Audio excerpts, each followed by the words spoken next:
crazy conversations on money with money alchemist Priyanka, the podcast where we dive in the beliefs and habits that hold us back from experiencing the true abundance. Today, we are thrilled to have Priyanka Panday, a money trauma coach, here to guide us through healing financial blocks and shifting into a wealth conscious mindset.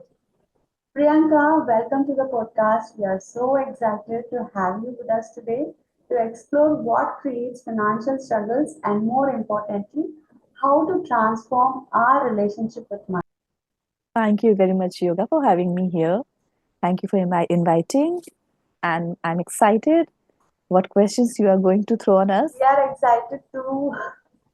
Priyanka, can you start by sharing what you mean by money trauma? How does trauma, even if it isn't directly related to finances, influence our relationship with money? So, a trauma is anything Mm, which is too much for the body to bear. Now, it can be little bit, it can be this much. But if it is too much, it is a trauma. mm, Anything that has happened or anything that has not happened, mm, but it has created some kind of impact upon you and your psychology. And it has created some shift in its harmony or in its relationship with money. If I'm talking about money, then it is a trauma which has created an impact and a fracture which is leading to some block, some energy which is now in the in the in that space which is now obstructing that harmonious flow. So that's what the money trauma is. yeah, so fascinating. It sounds like we sometimes carry invisible financial struggles from past experience, right? Yeah, yeah, What yeah. are some of the common signs that someone might be dealing with these money blocks without even realizing it?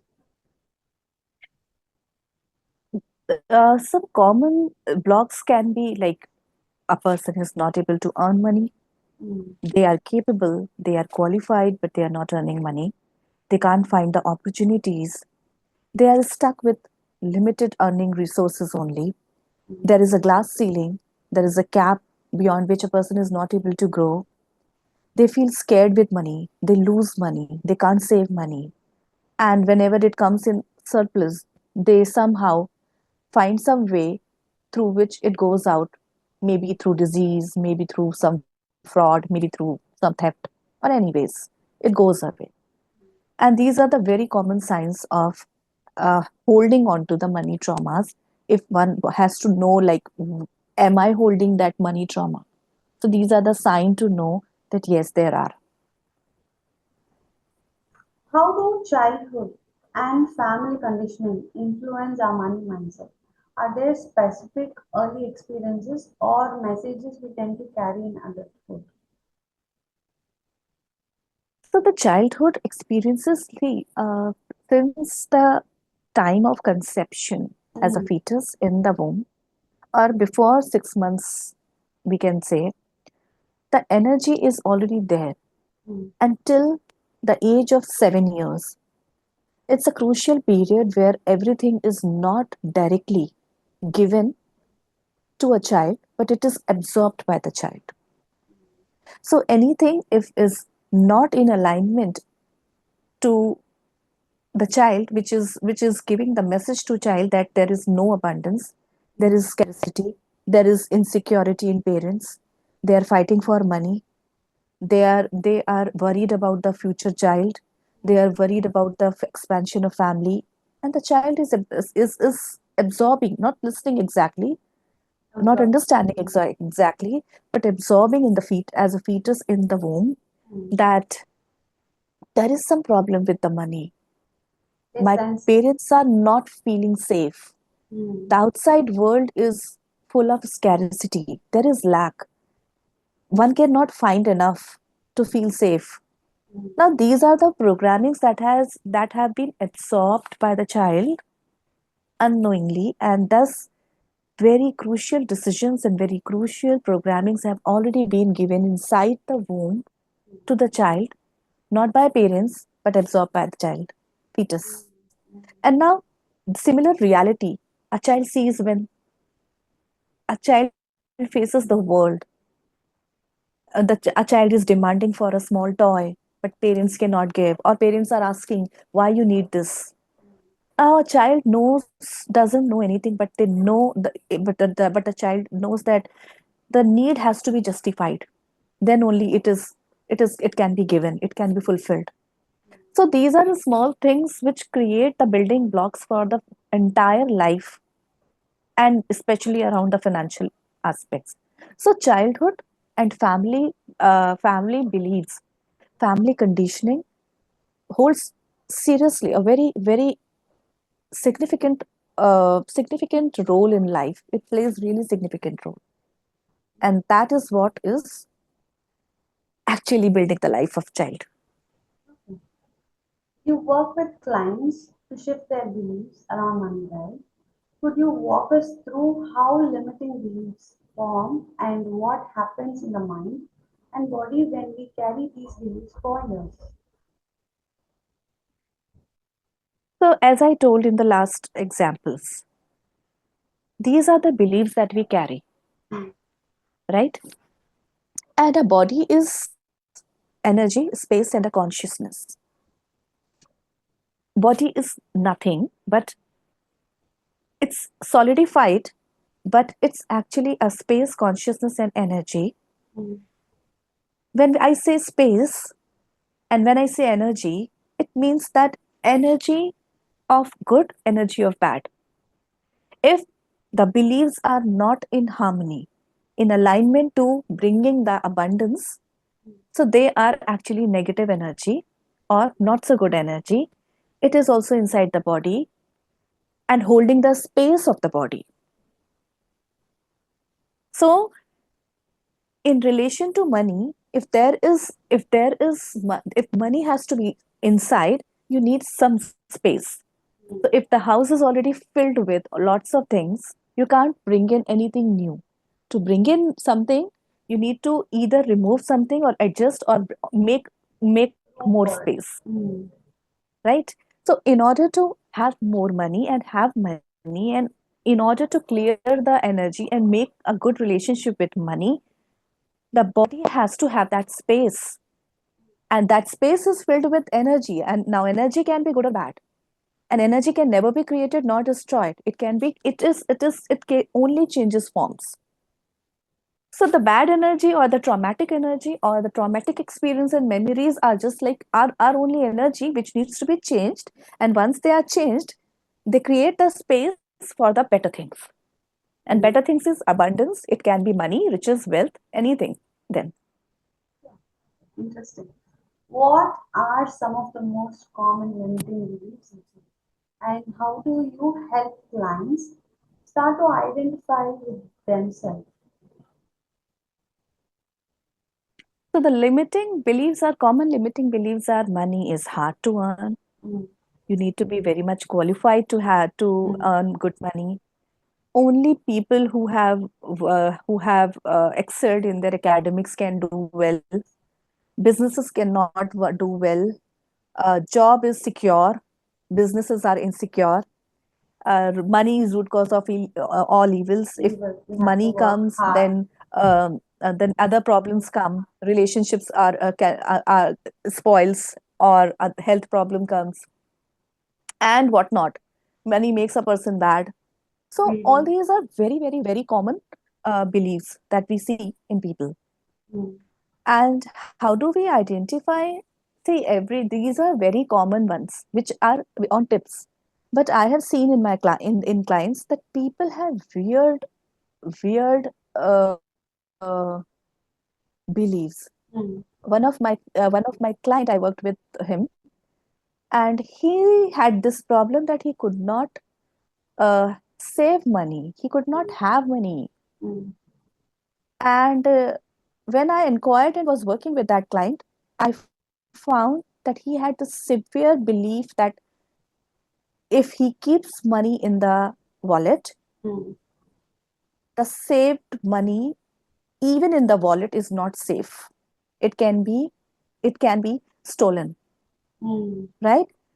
And so that person did not keep, did not used to keep the money in the wallet even. So he never used to keep wallet.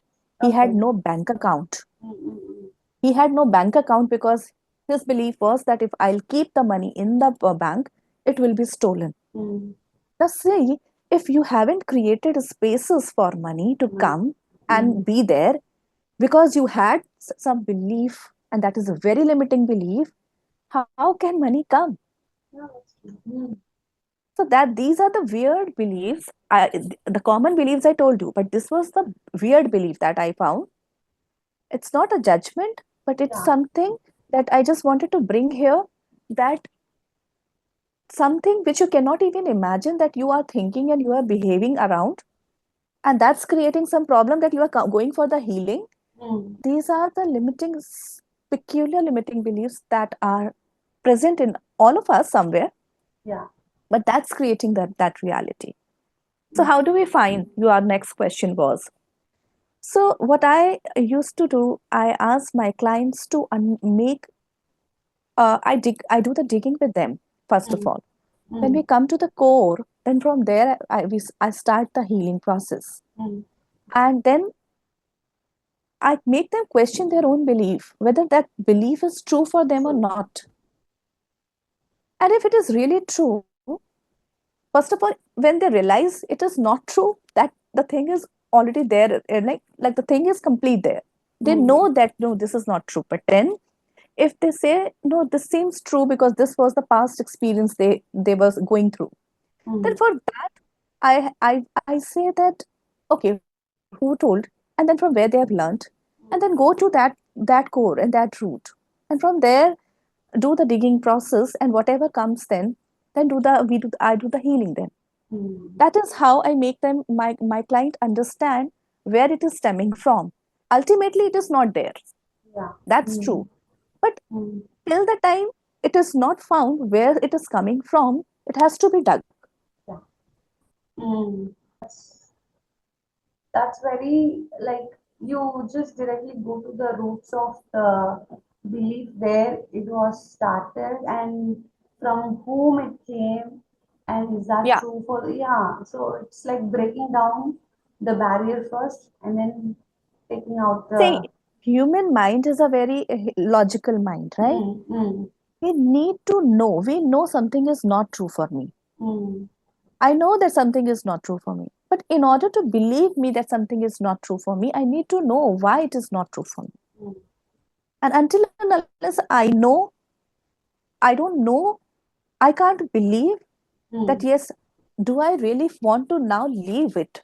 mm, Once you are willing to leave it, or you are willing to make your inner child, or make yourself understand that no, there is other possibility, and why now that is possible, mm, your logical mind cannot understand that.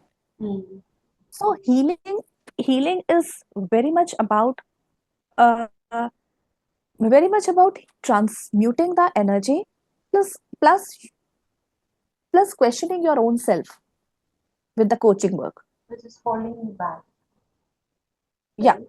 Yeah. Yeah. Okay. I think many people struggle with feeling of deserving wealth, even if they consciously want it, they like struggle, right?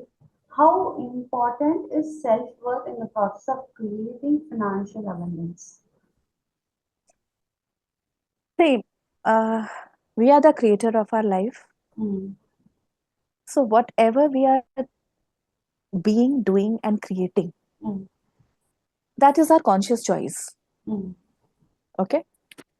Now, until and unless the creator is believing on self, mm, how can that creation be ever be possible? mm, Now, if I am not trusting myself, and my self concept means my own thought process about myself is really, it's deteriorated. Means if it is deteriorated to the extent that I am doubting myself, doubting whether I have done it right or not, doubting whether am I capable of it or not, am I deservable? How can I mm, get it? How can I do it? How can I create this much? If I am constantly in the doubt, then definitely it is going to become really very difficult for me to do anything, and forget about earning, just earning money. It is about anything in life. mm, But the moment I or anyone is trusting themselves and have created a kind of image mm, which is the higher image of them, that higher image of them is going to bring that higher version reality for them. And that's the reason it's very important what all self concepts we have attached with ourselves, what all mm, identities we are going through with, means we are carrying. Many times we carry the identities of our mother, mm, our friends, mm, our colleagues, because somewhere we resonate or somewhere we try to fit into their reality. And why do we need mm, to fit with them? It's our inner desire. We want to be among crowd, to mm. feel safe, or to make them feel To feel, comfortable with to us. have the connection. Yeah. Yes. And that fitment thing somewhere unconsciously fits us with them, Mm, and their lacks, their problems, because we believe that, oh, she is not doing something, how can I do? mm, And if I am doing, that will be maybe somewhere it will be wrong as a mm, friend mm, on my part. Now mm. this is out of loyalty actually, Yeah. but this happens Mm, unknowingly, mm, and that's a really hampering thing. So how many identities and masks are we carrying? How many mm. masks are we carrying? Means where are we hiding ourself, our real self? With And whose why are we lens we are hiding? Yeah, viewing the world yeah, as well. there are identities that we carry. There Mm, can be good identities, bad identities, accordingly with the things you see in life. There are masks also, good masks, bad masks. mm, But why do you need those masks and identities? So it's not that we don't carry those identities and masks, but mm, actually it is important to identify where our masks, where our identities, and these masks and identities, what kind of concepts are getting created about myself, because those concepts are only going to create the reality of my life then for me. And that's the reason self-worth becomes the most crucial thing. mm, And as far as earning money or life, anything in life is required. mm. Yeah, totally can resonate and I agree with what you say. Dive into powerful money insights that can transform your mindset. Watch the full episode, link is in the description. Don't forget to like, share, and subscribe for more.